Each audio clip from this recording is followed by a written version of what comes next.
కవ్విస్తున్న నీ కళ్ళు కైపెక్కించే పోకళ్ళు కాటేస్తే కాదంటానా ఇప్పుడైనా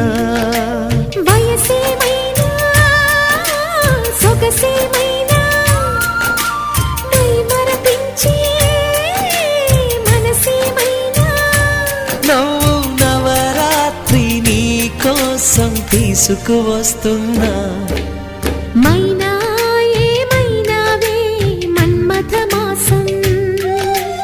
అయినా ఎంతైనా ఇది మెత్తని మోసం